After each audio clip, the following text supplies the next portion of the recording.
En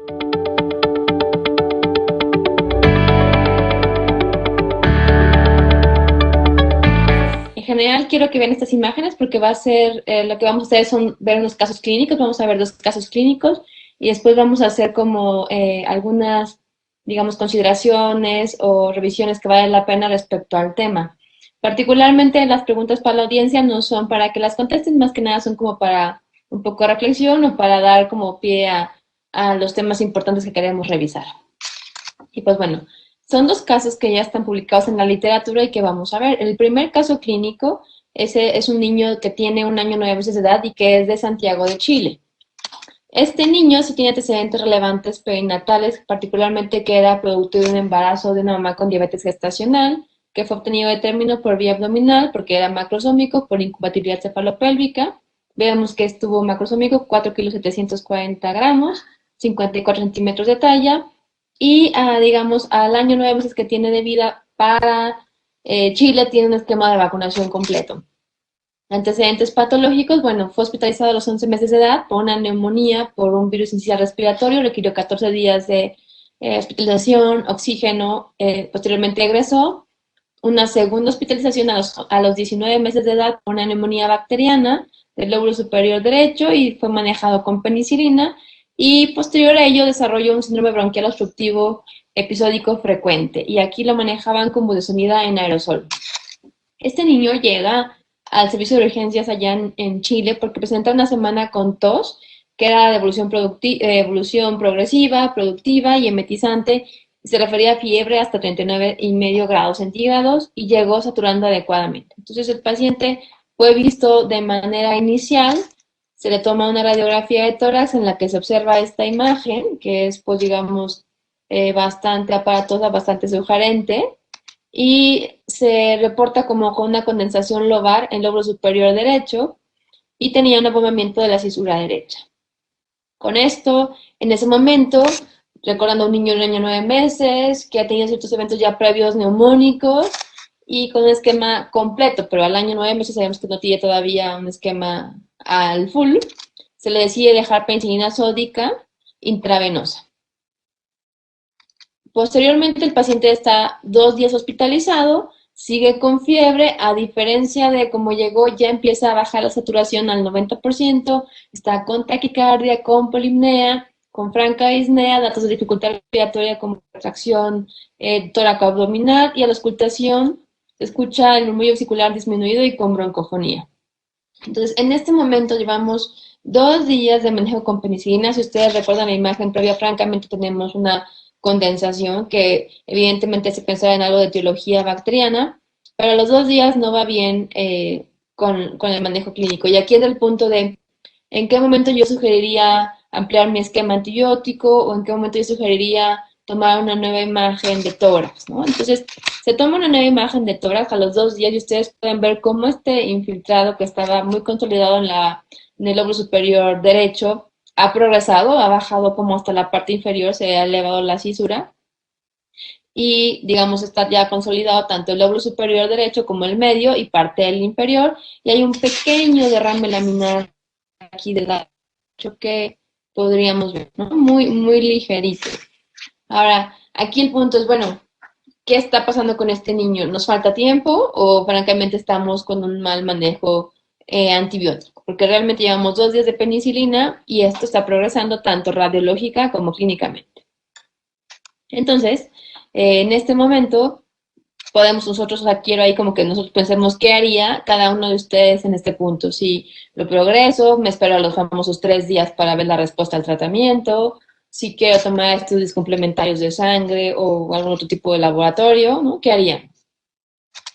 Finalmente, lo que ellos deciden es tomar unos laboratorios de manera, digamos, seguimiento. Entonces, hay una leucocitosis en 17.500 con un franco predominio de neutrófilos, la proteína C reactiva muy alta, muy positiva en 341, y la velocidad de sedimentación globular también acelerada. Aquí ellos consideran que puede haber una evolución tórpida y al tercer día de hospitalización encuentran o llegan los resultados de 2 hemocultivos positivos que tienen hemófilos influenza tipo B en el hemocultivo. Entonces aquí podríamos definir que esta neumonía es una neumonía que está haciendo bacteriemia por hemófilos influenza tipo B. Y recordemos que si bien tenían un esquema completo para el año 9 meses, probablemente no tenían ellos completos sus 4 dosis de vacuna contra hemófilos influenza tipo B. Aquí ellos deciden quitar la penicilina e iniciar ceftriaxona. Y bueno, la evolución fue la desaparición de la fiebre a las 24 horas de cambio a ceftriaxona, bajaron los reactantes de inflamación y a los 9 días de manejo hospitalizado se pudo cambiar un manejo bioral con amoxicilina, ácido clavulànico y mandar a su casa. Y vamos a ver más adelante la importancia de la ceftriaxona cuando queremos manejar particularmente a hemófilos influenza tipo B. Y, digamos, por recordar en este momento y hacer el énfasis es que recordemos que hemófilos influenza, su principal mecanismo de resistencia es la producción de beta-lactamasas. De beta-lactamasas que generalmente actúan contra las penicilinas, son penicilinasas, o contra, digamos, la amoxicilina. Entonces requerimos un antibiótico más estable como la ceftriaxona, que no es degradado por las penicilinasas que tiene hemófilos influenza, o tal vez, como el manejo de cuando se cambia ambulatorio, algún inhibidor de beta-lactamasas como el ácido clavulánico, para seguir cubriendo adecuadamente al hemófilos influenza tipo B. Y este es un ejemplo muy clásico en el que si nos queda la duda del esquema de vacunación o si el niño tiene una evolución muy tórpida y es todavía un niño pequeño, podemos considerar hemófilos influenza como un agente causal importante. Después, digamos, la evolución ya nada más radiológica que vimos con este niño fue que mejoró, ¿no? Esta placa fue al terminar el tratamiento de manera ambulatoria, ya solamente se ven pequeños infiltrados residuales, pero vaya, una franca mejoría de la neumonía. Este fue nuestro caso número 1. Y luego vamos a ir al caso número 2. Esta es una niña también pequeña de 2 años de edad y esta niña estaba en Aragón, España. Particularmente ella no tenía ningún antecedente patológico relevante ni perinatal que fuera mencionado en la historia clínica que se publicó en este momento. Nos vamos directamente al padecimiento porque es lo que ellos comentaban. Tenía una niña 6 días de evolución con fiebre de manera intermitente hasta 38,5 grados centígrados. También tos seca que había durado también 6 días de evolución, prácticamente una semana con tos y fiebre, que de manera ambulatoria le habían dado cefalexina, el primer contacto, digamos, que tuvo con un médico, cefalexina sin mejoría, y finalmente agregó un poco de rinitis, astenia y orinofagia. 2 años de edad, previamente sana, sin nada relevante, y este cuadro clínico de evolución una semana. Cuando la revisa un facultativo, después de estos días con ceftriaxona que no mejoró, se busca y se ve que tiene un buen estado de hidratación, no había dificultad respiratoria, tampoco había polipnea, solamente se evidenciaba la faringe hiperémica con algo de descarga retronasal, y los campos pulmonares se escuchaban también bien ventilados sin ningún tipo de agregados. Aquí aparentemente no había nada relevante y decíamos que no tenía dificultad respiratoria.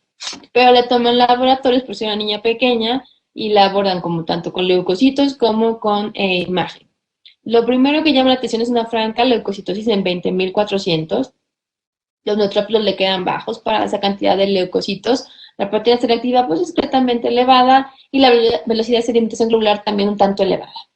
Aquí también en este reporte o en este artículo publican que también tenía TGO, TGP elevada, ¿no? Con datos de inflamación hepática por lo menos solo en el laboratorio, y también la GGT y la DHL elevadas. Entonces, digamos, tenía alteración de la función hepática y la franca leucocitosis.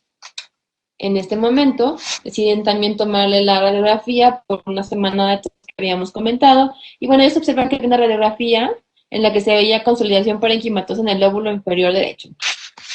Realmente es esto, ¿no? Aunque yo la verdad es que, si bien esta es la interpretación oficial que viene en esta publicación, a mí también me parece que podemos ver un poco acá hacia arriba, un poco de infiltrado que podría ser como reticular, retículo intersticial, que está marcado hacia los ápices, más lo que comentaban previamente.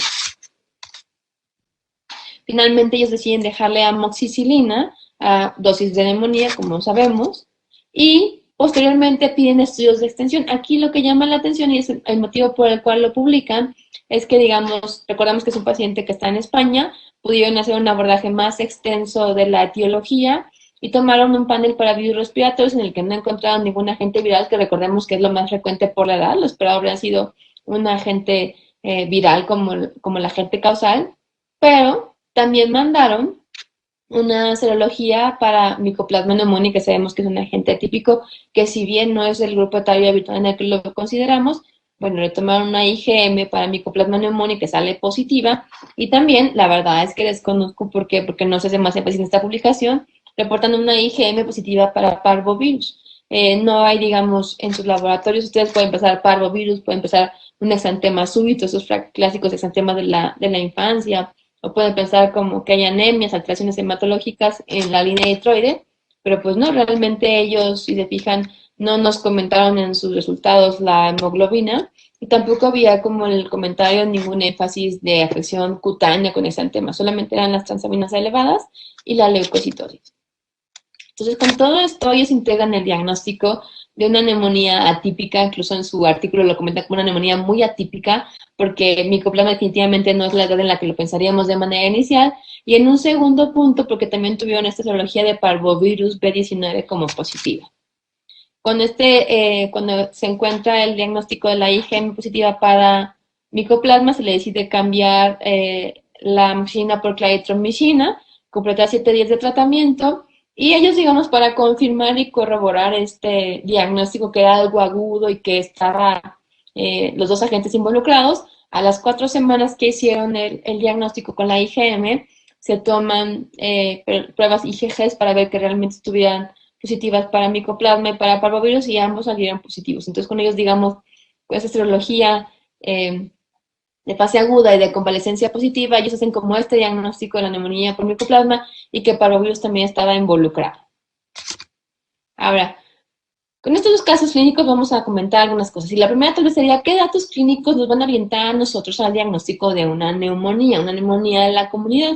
Y bueno, sabemos que tenemos los clásicos datos como tos y fiebre, ¿no? Y dificultad respiratoria, pero también puede haber otros datos como, por ejemplo, el dolor pleural, que no siempre va a estar presente, pero que evidentemente nos puede hacer pensar que tenemos una neumonía. Generalmente cuando es de los lóbulos inferiores, el dolor puede estar más hacia la parte como hacia atrás y hacia los hombros, incluso, digamos, diseminado, o hasta lesión, cuando está afectado el hemidiafragma también puede haber inflamación. Vómitos y dolor abdominal poco frecuente, pero también puede estar involucrado, puede haber ilio, puede haber broncofonía, que lo vimos en uno de los primeros casos, hipoxia, evidentemente, algo que no tenga todavía la cianosis evidente clínica, datos generales como anorexia y astenia, e incluso cefalea. Pero entonces, digamos, el espectro clásico de la tos y fiebre pues puede estar más acompañado de otra semiología u otra sintomatología. Y esta es una serie, estas series de JAMA me gustan porque son las preguntas, este paciente tiene, ¿no? Entonces, este paciente tiene neumonía, que es el caso de esta publicación. Son publicaciones que ellos quieren hacer revisiones, particularmente de estudios para prueba diagnóstica, o sea, tanto de imagen como de sangre, o algún marcador que pueda ser de utilidad. Entonces, hay, por ejemplo, este niño tiene neumonía, o este niño tiene, no sé, bronquiolitis, o este paciente tiene un infarto agudo del miocardio, este paciente tiene una tromboembolia pulmonar, ¿no? Es como, son series que justo buscan evaluar estudios diagnósticos. Y bueno, esta serie o este estudio particularmente tiene una corte de 23, juntaron 23 pacientes, 23 cortes, perdón, con un total de 13,000 pacientes de varios estudios clínicos en los que tenían el diagnóstico de neumonía. Este diagnóstico de neumonía en la comunidad se basaba en tener una placa con un infiltrado alveolar. Para empezar, vimos que la prevalencia era más alta fuera de Estados Unidos y en sus resultados es que ningún estudio se asoció fuertemente, eso digamos, sí puede estar presente, pero ninguno fue francamente fuertemente asociado a neumonía, es decir, puede haber varios datos que nos pueden sugerir, pero no hay uno, digamos, patognomónico o trascendental que yo pueda decir, este es mi dato pivote para el diagnóstico de neumonía. Digamos, un poquito más relevante en la población de adolescentes y decían que el dolor torácico se asociaba mucho más probable a que si tuviera el paciente neumonía cuando lo presentaba. Aquí ustedes pueden ver del lado derecho los LR son los likelihood ratio o la razón de verosimilitud. Lo que queremos ver es todo lo que esté, digamos, arriba de 1, 2, 3 o hasta 10. Entonces, generalmente cuando tenemos algo arriba de 1 a 2 es poca asociación o, digamos, poca la probabilidad de que sí lo tenga, me dé el dato clínico relevante. Y también a la inversa, como el likelihood ratio, cuando también está arriba de 1, puede sugerir un poquito que está ahí presente. Entonces, a grosso modo, de esta tabla lo más relevante es que el dolor torácico cuando estaba presente podía, digamos, de manera discreta asociarse, o más que asociarse, concordar con que el paciente, si tenía dolor torácico, tenía neumonía. Y aquí, al contrario, la tos, digamos, en la razón de procedimiento negativa, si el paciente no tenía tos, la probabilidad de que fuera neumonía bajaba. Cuando vemos otros datos clínicos, como por ejemplo aquí ustedes pueden ver fiebre, este estudio lo clasificaba o tenía, digamos, fiebre hasta arriba, temperatura arriba de 37,5, entre 38 y 38,5 o más de 39. Realmente, no por tener más fiebre o más alto grado de fiebre, se llama más a neumonía, pero básicamente con tener arriba de 37,5 ya tenía una cierta tendencia a orientarnos al diagnóstico de neumonía si lo agregábamos como al contexto sintomático del paciente. La frecuencia respiratoria, ¿no? La taquipnea, cuando lo evaluaba un médico o como tal una frecuencia respiratoria mayor a 40, si se fijan, el que no esté presente asociaba menos la probabilidad de que el paciente tuviera una neumonía. Y la saturación, igual, no importaba tanto el grado de saturación, simplemente si saturaba menor, sobre todo ya del 96%, ellos decían que podía estar asociado a que el paciente tenía una neumonía. Finalmente, ¿qué podríamos concluir de este estudio? Bueno, que la hipoxia y el aumento del trabajo respiratorio fueron los que más asociaban a neumonía, pero decíamos, se asociaron, más no fuertemente asociados, es decir, tiene cierta asociación, pero no tan fuerte. Y la magnitud de la hipoxia tampoco tenía una relación directa con la neumonía como tal.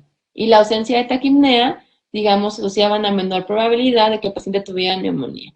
Particularmente, ya no puse la imagen, la radiografía, pero el que el paciente tuviera hallazgos auscultatorios, digamos que si había crépitos o si había sibilancias, ninguno de estos era francamente asociado a neumonía, por lo tanto, digamos, no nos fue relevante, por lo menos en este estudio.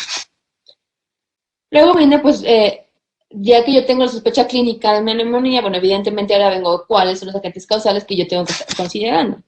Y si hablamos de los niños, generalmente los lactantes, decimos que los niños menores de 2 años de edad, la etiología principal es la viral. Hay esta, digamos, consideración transitoria entre que el mes y los 3 meses de edad los niños pueden tener todavía agentes del periodo neonatal, o sea, enterobacterias o clamidia tal vez que vienen como más del ambiente neonatal, y que también ya puede estar involucrado de otra forma los agentes, digamos, de la comunidad habitual, como influenza, que justo fue uno de los casos, los Streptococcus pneumoniae, e incluso pacientes que todavía no están vacunados contra tosferina, pues por Borrelia pertussis. Luego, es como también muy importante saber que de 3 meses a 5 años de edad, los agentes más frecuentes van a ser los virus. En segundo punto, Streptococcus pneumoniae, y tercer punto, Haemophilus influenza. Generalmente decíamos, menores de 2 años de edad, los cuadros leves a leves a moderados va a ser algo viral. Generalmente a los 2 años ya completamos, según diferentes esquemas, a vacunación contra neumococo y contra Haemophilus influenza. Entonces, de los 2 a los 5 años pueden estar presentes, pero ya no tan frecuente en comparación con menores de 2 años de edad. Y algo que leemos mucho en la literatura, pero, o sea, digamos, lo leemos como en la lista de los agentes causales, pero que a veces no tenemos tan presente en la mente, es que mayores de 5 años de edad, la bacteria número 1 causante de neumonía es Mycoplasma pneumoniae, desde los 5 años hasta la adolescencia y los adultos. Y en un segundo punto, neumococo, y ya los virus respiratorios también pueden estar involucrados, aunque no tan frecuentemente, ¿no? Que ya puede ser un poco variado. Incluso hay que recordar que hay quien dice que del 20 hasta el 40% de las neumonías pueden ser mixtas, es decir, puede tener más de 2 agentes virales, un agente viral y un bacteriano, incluso 2 bacterianos o hasta 3 virales, ¿no? Este estudio me gusta traerlo porque es de los estudios más grandes que se ha hecho en Estados Unidos, relativamente reciente, publicado en 2015.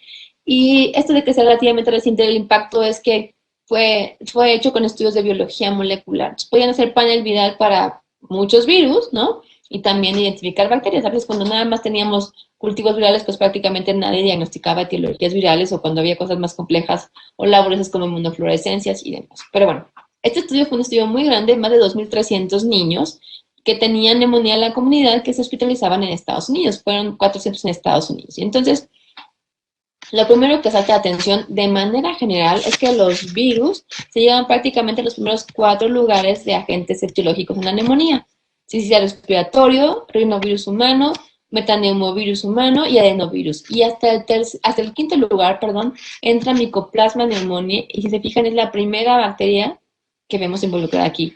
Luego para influenza, coronavirus, no el de la pandemia evidentemente. Streptoneumonia está prácticamente aquí en 9º lugar, y luego ya una mezcla de otros. Y entonces, digamos, tal vez aquí a grosso modo pensamos en los virus como los más causales más frecuentes. pero evidentemente decíamos que según la edad esto va cambiando. Y entonces aquí se separa ya por edades. Aquí podemos ver menores de 2 años de edad, prácticamente 3/4 partes del pastel, ¿no? O sea, del morado, verde, azul, rojo, todo esto son virus, ¿no? Por mucho 3/4 partes del pastel van a estar los virus involucrados como agentes causales en niños pequeños. Aquí el verde muy chiquito neumococo y todavía más chiquito micoplasma, ¿no? Que incluso fue como esta cuestión poco frecuente que vimos con el niño de los 2 años de edad, que justo tenía micoplasma y por ahí el parvovirus, ¿verdad? Luego, 2 a 4 años de edad, siguen estando los virus como los agentes causales más frecuentes, prácticamente 3/4 partes del pastel, y micoplasma por ahí empieza a aparecer, y bueno, otros virus. Influenza realmente aquí, aunque abarcaron temporadas de influenza, no fue el virus particularmente asociado más frecuente a neumonías. Y bueno, sabemos que en los más pequeños siempre va a ser BCR. Pero si se fijan del lado derecho, conforme van incrementando la edad, el cambio de los colores del pastel es mucho más evidente. Y si se fijan, pues aquí resaltaría prácticamente azul y amarillo, ¿no? En estos dos y tal vez naranja. Entonces, aquí el punto es, ciertamente todavía como la mitad del pastel está involucrado los virus. Si se fijan, rinovirus, que todo el mundo dice, ay, tengo una gripita, o ay, antes uno pensaba que el rinovirus solo daba gripes, pero ya con sus estudios se ha visto que el rinovirus es una causa frecuente de neumonía y de neumonía que requiere hospitalización. Es decir, el rinovirus no solo se queda en vías aéreas altas, sino también en vías aéreas inferiores. Bueno, tenemos esto, pero micoplasma empieza a tener un papel preponderante como bacteria y prácticamente aquí en los adolescentes podríamos decir que es un poco más de 1/4 parte o prácticamente 1/4 parte de la etiología en general y evidentemente bacteriana es por mucho la número 1 comparada con este cachito de neumococo. Y aquí sí, influenza, y digamos esto podría paso a otra plática de por qué los escolares son niños que tienen una carga importante de influenza y también de transmisión en la comunidad. Pero bueno, aquí sí influenza empieza a ser un poco más relevante. Finalmente, de este estudio también se habló cuántos, digamos, agentes tenían solamente un virus identificado, que es este color más oscuro, o cuántos agentes tenían más de un agente viral, o un viral y un bacteriano, o incluso en algunos casos que no se hubiera identificado ningún agente causal. Si se fijan, un porcentaje importante tenía virus solito. Si se fijan, mientras los niños están aquí en edades más pequeñas, esta primera columna es el global o el acumulado de todo. Y luego están las 4 edades que habíamos comentado previamente. Entonces, de manera general, lo más frecuente, si se fijan, pues 45%, 48% tal vez, fueron virus. Luego una codetección de más de 2 virus, entonces dijimos virus, vamos aquí al 65%, luego bacterias virus, luego una sola bacteria y luego sin etiología. Pero conforme todos los mensajes son, mientras más pequeños son los niños, los virus son por mucho los más frecuentes, y mientras más empiezan a estar en escolares y adolescentes, las bacterias ya están aquí más involucradas y bacterias incluso atípicas. Y para hablar un poquito de micoplasma, digo, la realidad es que hay mucha información que no teníamos antes por lo mismo de la posibilidad o facilidad diagnóstica a como tenemos ahora.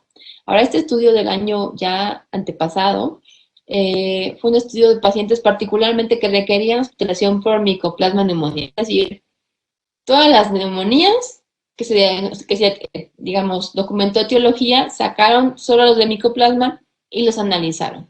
Entonces analizaron a 198 niños que tenían PCR positiva para micoplasma, y los datos relevantes es que, digamos, lo esperado sí era que fueran niños más grandes, la media era de 7 años, y dentro de las bacterias, incluso, digamos, comparada con neumococo, micoplasma era la más frecuente causa de hospitalización en los mayores de 5 años de edad. Incluso podían llegar a estar en terapia intensiva y hasta 1/4 de los pacientes prácticamente también presentaban derrame pleural como un hallazgo radiológico. Importante fue que el 98% de estos patógenos no tenían ninguna, digamos, podían tener una infección con algún otro patógeno, pero que las características clínicas como tal del cuadro clínico de la neumonía por atípicos que hemos como leído del libro, ninguno era francamente asociado. Lo único que se vio ya en el análisis de factores de riesgo fue que la edad es lo que más marca o hace pensar en una etiología por micoplasma. La edad de 10 a 17 años de edad les dio un OR de 10.7, es decir, una probabilidad 10 veces más, fue 10.7 veces más probable que solo por edad fuera una etiología de micoplasma, y de 5 a 9 años de edad, 6.4, es decir, 6.4 veces más, que es un 540% más probabilidad de que este paciente tuviera micoplasma solo por la edad. Otros factores que también se vieron asociados un poco a micoplasma fue que el paciente haya recibido previamente antibiótico más de 5 días y sin tener mejoría, un OR en 2.1, y con un patógeno además de micoplasma agregado 2.1. Recordemos que en los OR, todo lo que está arriba del 1.0 es más veces probable del riesgo de presentar este evento, ¿no? Entonces, digamos, un OR 2.3 es 2.3 veces más probable que tuviera micoplasma si llevaba más de 5 días de antibiótico sin mejoría. Entonces aquí, digamos, ya dijimos que podemos tener virus, o que podemos tener bacterias o bacterias atípicas. Y esta imagen que está sacada del UpToDate y que es como adaptación de una revisión, a mí me agrada porque es útil como para decir qué pistas, qué datos yo podría como contemplar para pensar si hablo de una bacteria habitual, dígase neumococo o incluso Haemophilus influenza, contra atípicas o contra virus. Entonces, clásicamente cuando hablamos de una etiología bacteriana no atípica como neumococo o incluso Haemophilus influenza, el paciente luce escéptico, luce enfermo, ¿verdad? Habíamos dicho. Y generalmente la auscultación, si hay hallazgos focales relevantes, hay una dificultad respiratoria, hay un dolor torácico que puede estar localizado, la leucocitosis arriba de 15.000 es algo que también puede sugerir el diagnóstico, y lo que decíamos, elevación de reactantes de fase aguda.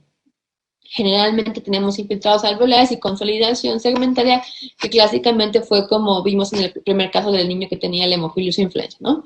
Una neumonía redonda, una consolidación lobar, y bueno, puede tener complicaciones que se ven en la imagen como derrames, empiemas, un absceso pulmonar.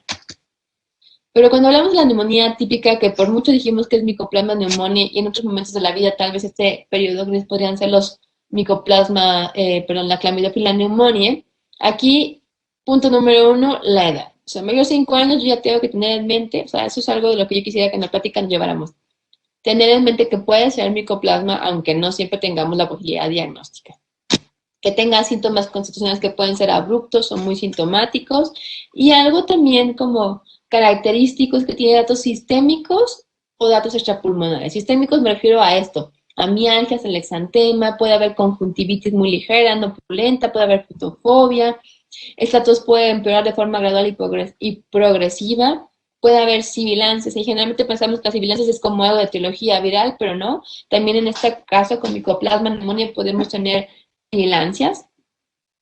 Y también es algo, digamos, no tan frecuente, pero que tenemos que tener presente para cuando nos toque el caso de verlo, manifestaciones extrapulmonares como un Steven Johnson, anemias hemolíticas, hepatitis, pancreatitis, incluso alteraciones neurológicas también pueden ser frecuentemente involucradas.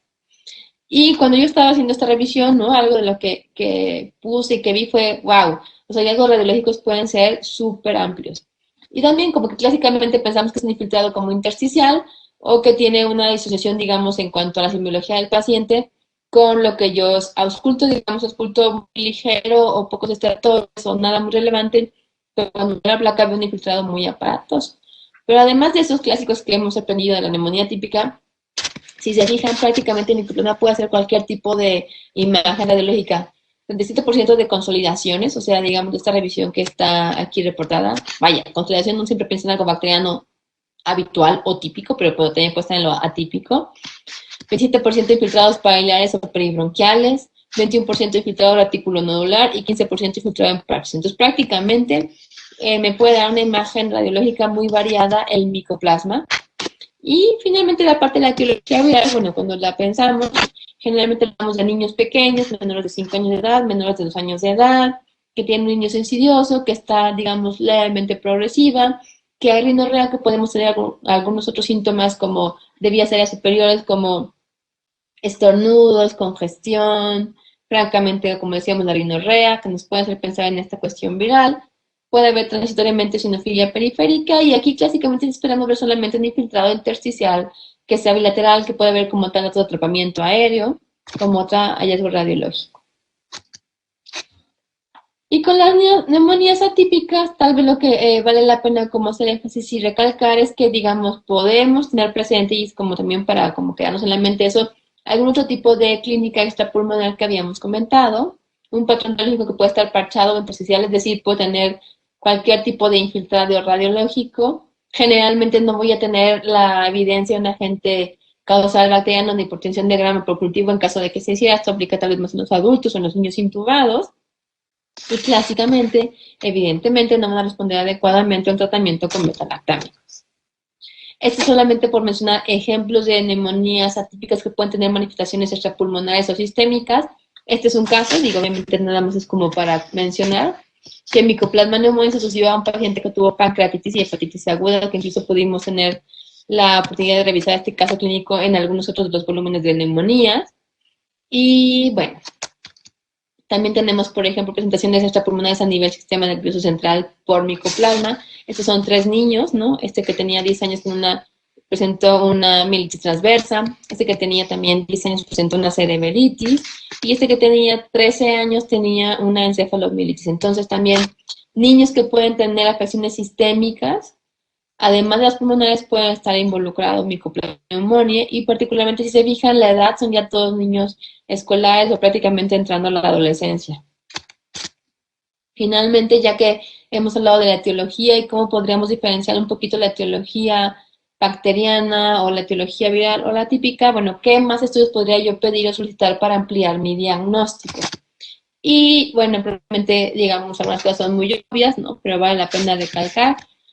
Actualmente las PCRs múltiples o biología molecular, reacción en cadena, la polimerasa que busca fracciones o evidencia, digamos, como la huella genética de los virus respiratorios más frecuentemente involucrados y de bacterias atípicas como Mycoplasma, Bordetella o Cryomycopila pneumoniae, pues favorece que podamos justo identificarlas a los virus y las bacterias sin tener que tenerlos vivos en un cultivo. La procalcitonina. La procalcitonina ya sabemos que es un marcador que generalmente hemos asociado a una etiología bacteriana. El punto es que no hay un valor de corte estandarizado para procalcitonina y generalmente cuando es arriba de 2 se sugiere que la etiología bacteriana puede ser más sugerente, en promedio un 80% de especificidad. Y esta procalcitonina la podemos usar como para varias cosas. Generalmente se usa como para seguimiento y evaluación de respuesta y duración del tratamiento. Es decir, si el paciente llega y yo tengo una franca sospecha de neumonía bacteriana, pues tal vez no le quiero pedirla porque ya sé que es algo bacteriano, le voy a dar tratamiento empírico. Pero si me queda la duda, si es algo viral o algo bacteriano o mixto, o lo veo, o sea, me da tal vez un poco de inquietud porque es un niño pequeño y yo quiero ver cómo me preocupa que tenga por ahí algo más que no haya yo identificado, pues puedo pedir una PCT, ¿no? Si la veo arriba de 2, me puede sugerir un poco más, sin que haya un valor de corte, especifiquemos, ¿no? Que puede ser algo bacteriano. Y yo puedo ver, digamos, su descenso para decir que también vamos o si puedo yo cambiar incluso mi manejo a algo ambulatorio y vía oral. La proteína C reactiva, también cuando está arriba de 80, la sugieren como más asociada a etiología bacteriana. La verdad es que no es muy práctica y como no es muy específica, yo la verdad es que no es algo que nos apoye fuertemente el diagnóstico. Preferiría yo invertir los recursos en una procalcitonina, ¿verdad? O en otra cosa como una PCR si la tuviéramos. Y particularmente cuando pensamos en los agentes atípicos, lo más frecuente, lo habitual que se hacía es las serologías. Recordemos que IgM nos habla de algo agudo, una infección reciente, y las IgG de una memoria inmunológica. Las pedimos pareadas para ver justo cómo está este patrón, y también podemos pedir unas a las 4 semanas para ver este cambio de la IgM a la IgG. Las inmunofluorescencias también para agentes atípicos eran lo que se hacía anteriormente, y poco a poco se ha dejado o ha estado en desuso porque, digamos, hay cosas más útiles como las PCRs múltiples. Este me gusta traerlo también porque habla un poquito de lo de la PCT, justamente. El estudio evaluó prácticamente 500 niños con neumonía comunitaria, un estudio prospectivo, y digamos, clasificaban a los pacientes por etiología, si era algo típico, o sea, bacterias típicas o bacterias atípicas, o era por virus. Lo que ellos pudieron dar como resultados, uno, es que las bacterias típicas generalmente tenían en promedio las PCTs, su mediana, aquí son medianas, generalmente estaba la mediana arriba de 6.1 cuando era una etiología bacteriana habitual. Cuando la etiología bacteriana era típica, si se fijan, la mediana era 0.10, o sea, realmente la PCT no estaba tampoco elevada en las bacterias atípicas. Y la mediana de la PCT en los virus estaba en 0.32. Entonces, digamos, recordando que no hay un valor de corte estandarizado, pero más o menos este 6, ¿no? Arriba de 6, que hablábamos que arriba de 2 puede estar más sugerente de algo bacteriano, pues más o menos sigue esa tendencia o esa observación. Y lo que sí dijeron es que ningún paciente que tuviera una neumonía bacteriana tenía la PCT menor a 0.1.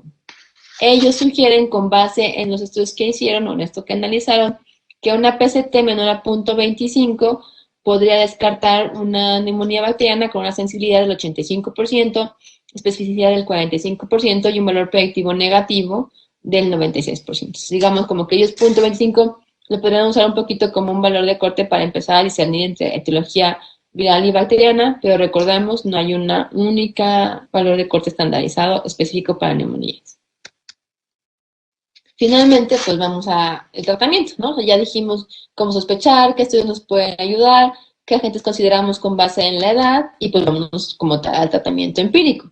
Si el manejo es ambulatorio en la comunidad por vía oral, las neumonías típicas por neumococo, por Haemophilus influenza, se manejan con amoxicilina, dosis altas, 80-90, y decíamos, amoxicilina es mi primera elección para un neumococo en la comunidad en un niño vacunado. Si yo quiero agregar cobertura para Haemophilus influenza tipo B, que recordamos que produce beta-lactamasas, aquí entra el punto del clavulanato donde el beta-lactamasas justo para dar completa esta cobertura. En manejo de segunda línea tenemos macrólidos como la claritromicina y, bueno, otras consideraciones como certinir o clindamicina. Pero cuando los niños son mayores de 5 años de edad y yo pienso que la neumonía puede seguir siendo típica, pues sigo con el mismo manejo, ¿no? O sea, si son más grandes, pero creo que es algo bacteriano como neumococo o influenza poco probable, pues lo dejo. Pero si yo pienso que puede estar el micoplasma involucrado o algún otro agente atípico, yo cambio y el manejo de primera línea vienen siendo los macrólidos como claritromicina. Y en una segunda opción, sobre todo en mayores de 8 años de edad, podemos dar doxiciclina. Estas guías recomiendan incluso levofloxacina en adolescentes, nosotros generalmente no las ocupamos, pero bueno, están ahí. Ahora, cuando cambiamos el escenario a un paciente hospitalizado, aquí sí entra más en juego preguntar a los niños más pequeños cómo está al familiar la vacunación contra Haemophilus influenza y contra el neumococo. Si están bien vacunados contra ambas bacterias, ¿yo qué pienso? Está bien vacunado, por lo tanto tiene cobertura o tiene inmunidad contra los neumococos más frecuentes o más agresivos, también contra Haemophilus influenza, que es el más agresivo, y podría dejarle entonces tranquilamente un manejo con penicilina o con ampicilina. Pero si la vacunación está incompleta y por lo tanto podrían estar involucrados tanto Haemophilus influenza como algún neumococo de los más frecuentes de la comunidad, que son más agresivos, pues yo amplío mi cobertura y a nivel hospitalario se prefiere hacer con cefalotaximia por lo que comentábamos. Estas cefalosporinas de tercera generación son estables contra las beta-lactamasas, tanto de streptoneumonía como de Haemophilus influenza. Neumonías típicas decíamos macrólidos de primera opción, y cuando queda este escenario de sospecha, o sea, yo no estoy segura si es una etiología bacteriana típica o atípica, como dijo la doctora Marta, estoy en la comunidad y no puedo hacerle una PCR porque le cuesta más caro que 10 consultas, pues entonces lo que las guías recomiendan es dejar tratamiento empírico combinado, es decir, dejarle un beta-lactámico para un poco para Haemophilus influenza y dejar claritromicina u otro macrólido para la cuestión de una neumonía atípica. En las neumonías graves y épocas de influenza se sugiere agregar también en épocas de influenza. Y las neumonías complicadas, como pueden tener ya un derrame o empiema o necrosis, se prefiere cambiar a clindamicina para tener una cobertura contra agentes anaerobios. Estas guías NICE son las guías británicas y recomiendan también como primera opción amoxicilina y como una segunda opción claritromicina. Si pudiéramos como medio concluir todo lo que hemos dicho en las diapositivas previas, mencionaríamos estas recomendaciones que se vio en el año pasado en el Congreso de la Academia Americana de Pediatría, que pues ahora fue en línea por la cuestión pandemia, pero digamos, de lo que se compartió fue esto. Manejo ambulatorio, un niño de edad preescolar, y que yo digo que es una etapa que está, digamos, con enfermedad leve a moderada, y está muy bien en preescolar, yo no le dejo antibióticos. Pero si estamos más entre moderada, severa, lo veo un poquito más sintomático y es un preescolar, tal vez yo preferiría dejar la amoxicilina para cubrir adecuadamente neumococos principalmente. El escenario cambia cuando la neumonía es en escolares, ellos ya de entrada dicen dejar terapia combinada con amoxicilina más un macrólido, y en época de influenza, pues tratar influenza. Manejo hospitalizado, prácticamente lo que habíamos comentado. Tiene aquí ellos mencionan baja incidencia de cepas de neumococo con alta resistencia a penicilina, y esta baja incidencia la podemos, digamos, equiparar a tiene una vacunación completa, por lo tanto es una baja probabilidad de que tenga neumococo resistentes a penicilina, que son los que están más frecuentemente causando enfermedad invasora, entonces puedo dejar ampicilina. Y no está inmunizado y por lo tanto puede tener una mayor probabilidad de este neumococo resistente a penicilina, pues entonces yo le voy a dejar ceftriaxona, cefotaxima para ampliar esta cobertura. Agregar siempre un macrólido, sospecho micoplasma, neumonía. Y si digamos, ellos comentan, bueno, si yo a mi neumonía pienso que puede estar Staphylococcus involucrado, generalmente ellos van por la vancomicina, por la resistencia que tienen de Staphylococcus aureus, pero la realidad es que en la comunidad nosotros podríamos todavía manejarlo adecuadamente con clindamicina.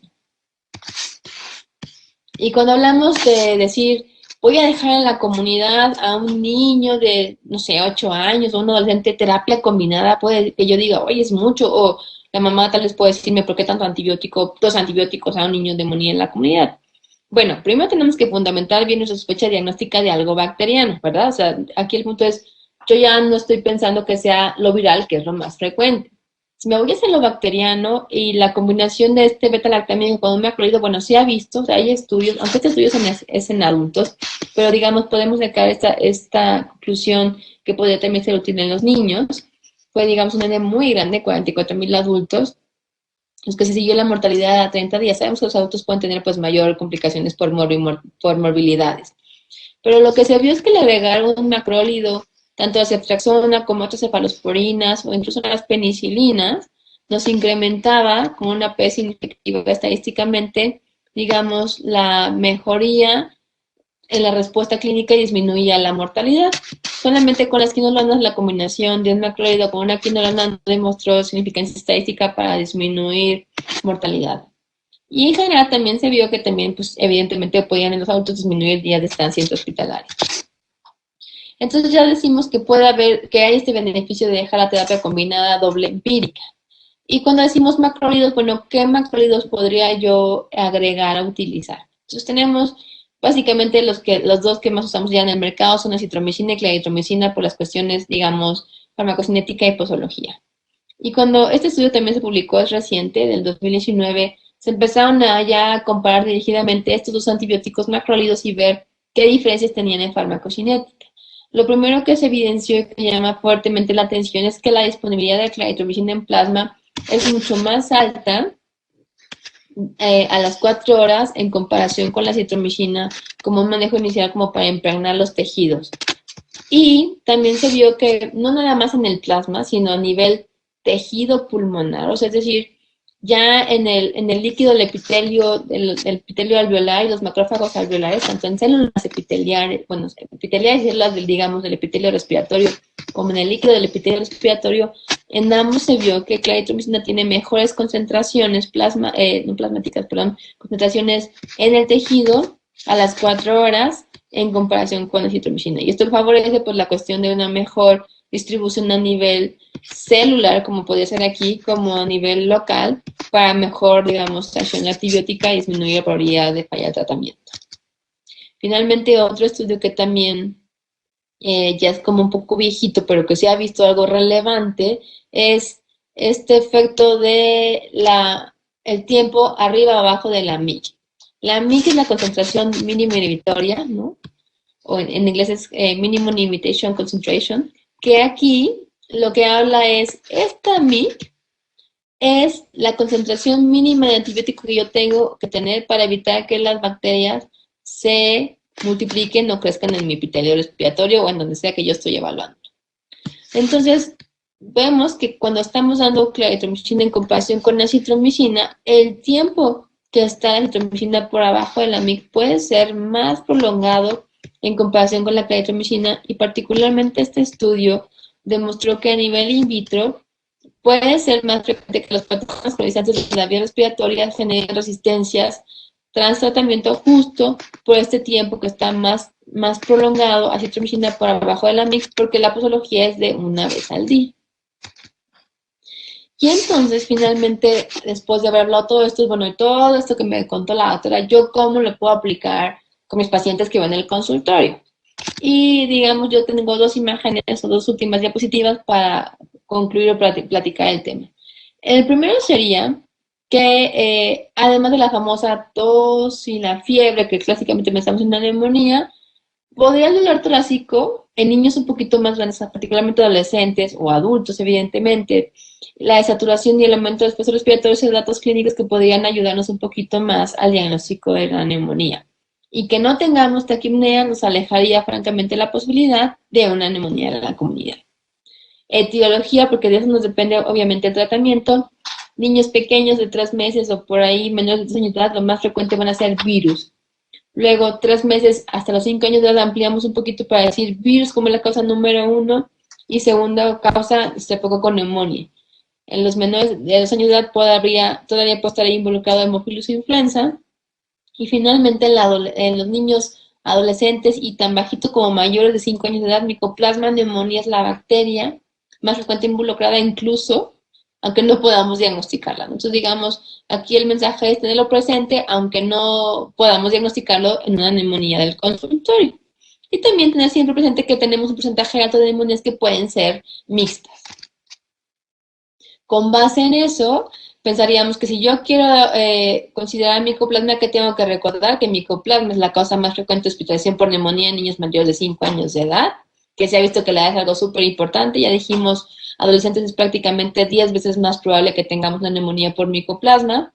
Si tenemos esta cuestión, por ejemplo, de manifestaciones extrapulmonares, como las que decíamos, hepatitis, pancreatitis, es algo que tenemos que considerar que se ha visto, anemias hemolíticas, exantemas y conjuntivitis pueden ser síntomas también asociados a la infección por micoplasma. Y entonces, digamos, no tenemos que pensar en dos cosas raras, sino que un solo agente de micoplasma puede darnos estas dos patologías, o estas dos condiciones médicas. Y los hallazgos biológicos en micoplasma van a ser francamente el que queramos encontrar. El tratamiento de la neumonía comunitaria, por lo tanto, los preescolares con enfermedad leve se recomienda no dar antibióticos, lo principal va a ser algo viral, dar solamente manejos sintomáticos. Los preescolares con neumonía moderada ante la duda y con esquemas de vacunación completos vamos por amoxicilina. Y en los escolares o hasta adolescentes de neumonía de la comunidad siempre se recomienda un metalactámico más un macrolido, amoxicilina más claritromicina para cubrir tanto esta consideración como de micoplasma neumonía, que es más frecuente, como por ahí también el neumococo. Y lo que vimos es que claritromicina penetra más rápido y por más tiempo los tejidos pulmonares.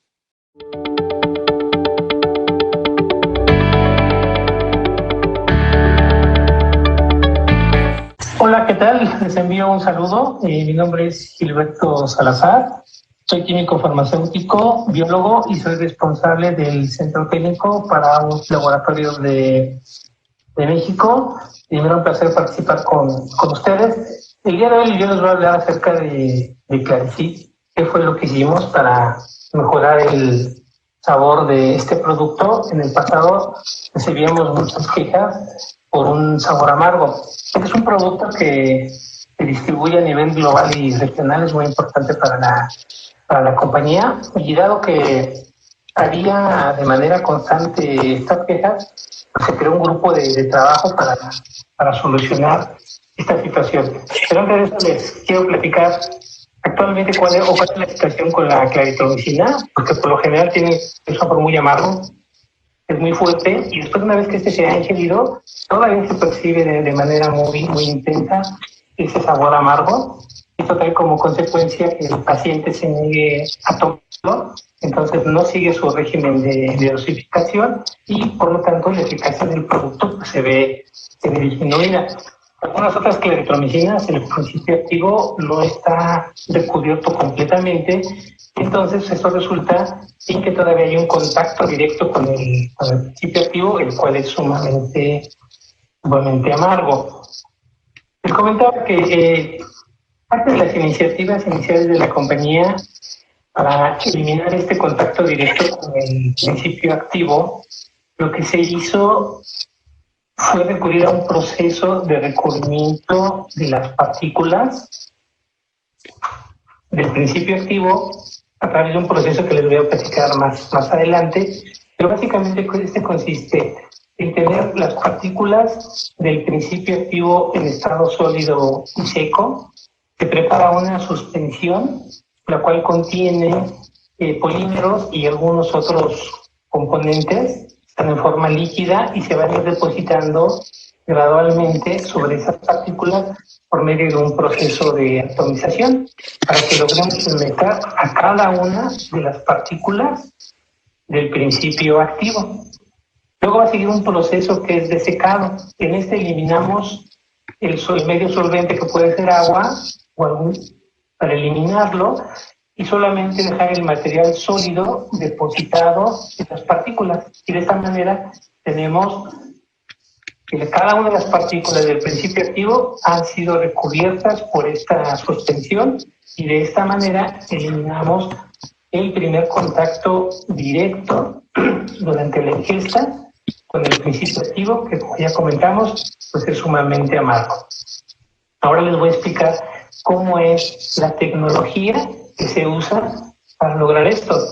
Se utiliza un equipo que se llama secador de lecho fluidizado. Y como su nombre lo indica, lo que hacemos es que una vez que depositamos el principio activo en este equipo, lo hacemos fluidizar, lo hacemos que esté volando dentro de este equipo y lo está haciendo también, pero de una manera ordenada, como lo pueden ver en esas flechas amarillas. Entonces, el material está fluyendo y también lo que hacemos por el centro del equipo y por medio de una corriente de aire caliente es también por atomización ir aplicando esta suspensión que comentaba anteriormente y irla depositando en cada una de las partículas que están en suspensión dentro del equipo. Y de esta manera logramos una distribución uniforme de esta recubierta que nos va a ayudar también para que el sabor lo podamos distribuir de manera uniforme.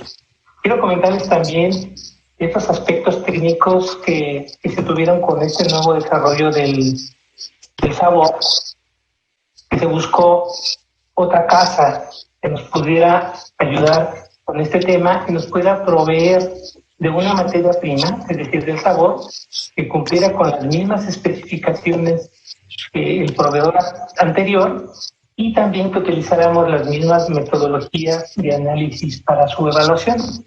En cuanto al producto, nos ocupamos en que no hubiera cambios en los componentes y en las cantidades de la formulación, que se siguieran manteniendo las especificaciones del producto y asimismo utilizando las mismas metodologías de análisis. Estos aspectos eran muy importantes a considerar para que no tuviéramos que someter a algún cambio regulatorio que nos pudiera retrasar en la implementación de esta mejora que es muy importante para nosotros.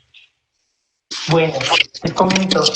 Entonces, este nuevo sabor cumple con las mismas especificaciones de las que teníamos anteriormente, pero el perfil del sabor es distinto. ¿Y eso a qué se debe? Pues a los ingredientes patentados de esta nueva formulación. Todos los ingredientes son de grado farmacéutico, les repito, son de la más alta calidad. Para este propósito no se utilizan componentes de grado cosmético o de grado alimenticio. Esto nos permite mantener la estabilidad del producto. Y algo muy importante recalcar es que este sabor fue desarrollado exclusivamente por este otro proveedor para la composición de Claricid pediátrico. Cada formulación en el mercado son distintas, pueden ser diferentes, pero esta fue fabricado exclusivamente para nuestro producto. Entonces, al tener componentes conocidos, también tiene el componente secreto que ayudó a mejorar el sabor de manera muy sustancial, y este es un secreto patentado por el fabricante de este nuevo sabor. Una vez que se logró identificar este fabricante que pudiera proporcionarnos un producto con estas características, se procedió a realizar unas pruebas. Estas pruebas se realizaron tanto en Europa como en Latinoamérica, porque este producto, les comentaba, es de alcance nacional y global. Entonces, con estos grupos se tomó esta estrategia de realizar pruebas, no solamente a escala de laboratorio, sino a escala productiva, pero a lotes lo más pequeños posibles que se pudieran realizar en las plantas de producción, para que esto fuera un reto real y verdadero hacia el producto. Se seleccionó para estas pruebas a la concentración de Claricid de 125 miligramos por cada 5 mililitros, dado que esto técnicamente era el que representaba un mayor reto. La primera conclusión que se obtuvo es que el proceso de producción no mostró diferencias cuando se utilizaba el fabricante A y el fabricante B del sabor, El producto cumplió con todas las especificaciones del producto en ambos casos, pero algo muy importante es que se logró y se evaluó desde el punto de vista sensorial y químico la distribución uniforme del sabor en estos lotes reducidos, tanto en el granel como una vez que se colocó dentro de sus botellas respectivas. Estas evaluaciones fueron realizadas por un grupo experto de la Casa Saborista y que nos ayudó a hacer estas evaluaciones. Entonces se hicieron diferentes pruebas. Una vez que se fabricó el granel y se llenaron las botellas, se tomaron muestras a diferentes porcentajes del proceso, digamos al inicio, al 25%, 50%, 75% y al final del proceso de llenado. Y entonces se tomaron muestras donde se hizo la evaluación sensorial.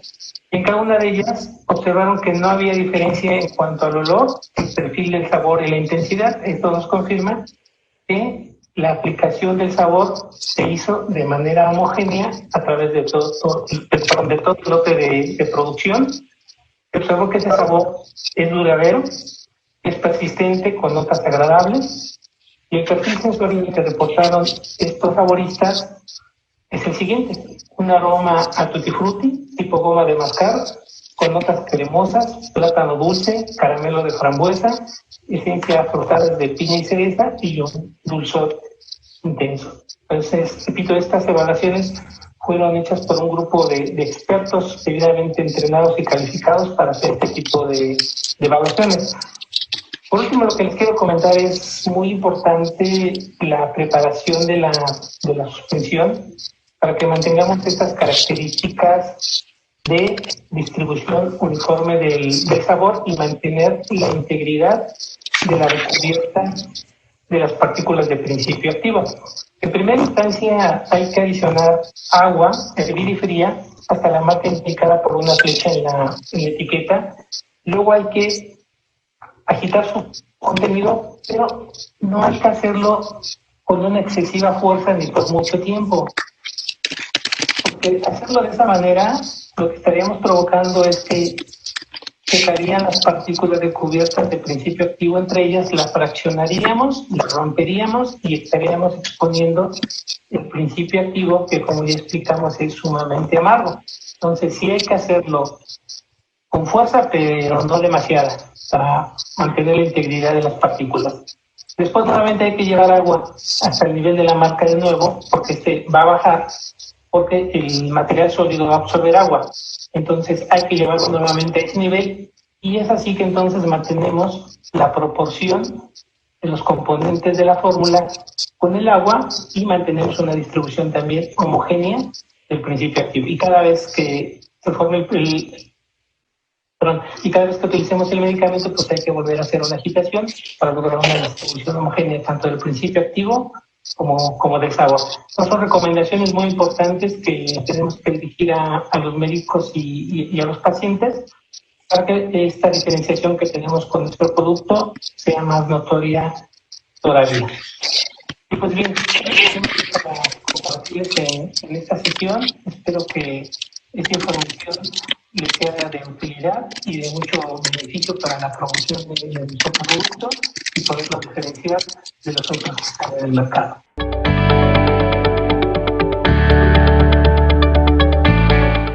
Bueno, es una buena pregunta. La realidad es que se ha usado el esteroide, sobre todo cuando pensamos en una etiología viral, pero si nos vamos así como siendo un poco estrictos a ver qué dice la literatura, qué hay de evidencia, particularmente con BCR, que tal vez es el virus más frecuente asociado a neumonías en niños pequeños, la realidad es que no hay una evidencia sólida que documente o que diga que con esteroide hay como mejoría en los días de tratamiento, o en la respuesta clínica, o en la probabilidad, digamos, de que tengamos un desenlace desfavorable. Es decir, realmente no hay una indicación sólida. Sé que es algo que se usa, sé que algo que también yo he usado, vaya, es algo que a veces les ponemos a los pacientes como algo nebulizado, pero realmente no hay como una evidencia sólida de su uso.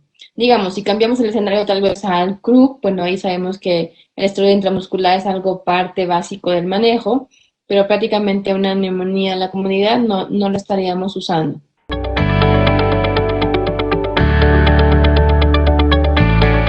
Las guías actualmente dicen en promedio 7 días, o sea, actualmente hay estudios de cortes que han comparado esquemas cortos como de 5 días contra esquemas de 7 a 10 días y se ha visto que en los que no sean como complicado puede dejarse 5 días, pero lo habitual es 7 días. Ahora, esto que me refiero a un esquema corto de 5 días es con cualquier medicamento, o sea, dígase amoxicilina, amoxiclav, erythromicina, citromicina, o sea, no es por un medicamento en particular, sino con cualquier medicamento podríamos dejar un esquema corto si el paciente tuviera una buena evolución, si incluso estuviéramos ahí entre un poco de duda que fuera algo viral o bacteriano, y no tienen como factores de riesgo para gravedad.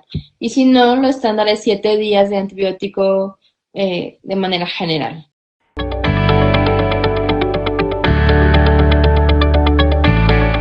Sí, o sea, sí podemos dejar neumonía aquí en la comunidad. Generalmente lo manejamos en el ambiente hospitalario de una neumonía comunitaria, porque pues para dejarle intramuscular o intravenoso, el medicamento más que nada intravenoso, pues es más práctico a nivel hospitalario. Ahora digamos, de la comunidad y manejo ambulatorio penicilina, pues sí, ¿en qué escenario sí entraría cuando decimos que el niño, digamos, tiene su esquema de vacunación completo y lo podemos manejar pensando que puede ser un neumococo sensible, ¿no? Ahí en ese escenario entraría la penicilina. Particularmente yo, ¿no? Más que soy madre ahora, si le puedo evitar al niño las inyecciones y los piquetes, yo la verdad es que estoy a favor de los medicamentos vía oral. Sé que hay quien dice que pues para que se cumpla la posología o para, digamos, por tenerle más fe a un medicamento intramuscular se les puede dejar, de que funcionan, sí funcionan, ¿verdad? Pero yo prefiero realmente elección personal, no dar picotillos a los niños que no sean necesarias. Y en el ambiente de hospitalidad pues también puede entrar.